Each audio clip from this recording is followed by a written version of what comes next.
કેમ છો મલાડ कांदीवली અને બોરીवलीના લોકો? મારી વાત સાંભળીને તો તમને જલસો પડી જવાનો છે क्योंकि मुंबई का सबसे बिगेस्ट गुजराती फूड फेस्टिवल वापस आ रहा है अपने बोरीवली में इन कोरा केंद्र ground. 3 days of food music culture and live performances, मतलब कल्चर और डेलिकेसीज का एक ऐसा बड़ा फेयर जहां पर ना सिर्फ फैशन रिलेटेड बट फूड के इतने स्टॉल्स मिल जाएंगे जहां आप गुजराती के कुछ यूनिक डेलिकेसीज जैसे उम्बाड़ियो, ओडो रोटलो, पान की ये सब ट्राई कर सकते हो। मतलब आप गुजराती हो या ना भी हो, पर ये फूड फेस्टिवल तो डेफिनेटली विजिट करना, क्योंकि यहाँ पर आपको not only stalls but everyday कुछ ना कुछ लाइव परफॉर्मेंसेस देखने भी मिल जाएंगे। जैसे 9th को फोक रंग विद भजन जैमिंग और काजल ओझा के स्वाद एंड शब्द, 10th को वारसो बाय मनहर उदास और दास्ता गोई बाय दिलीप रावल, 11th को ग्रैंड गरबा नाइट और गुजराती म्यूजिकल हाउसी।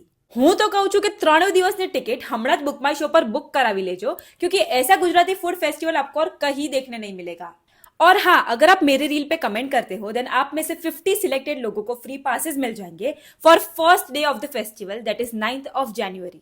तो फटाफटથી કમેન્ટ કરો, આવો માણીએ ઉત્સવ સ્વાદનો।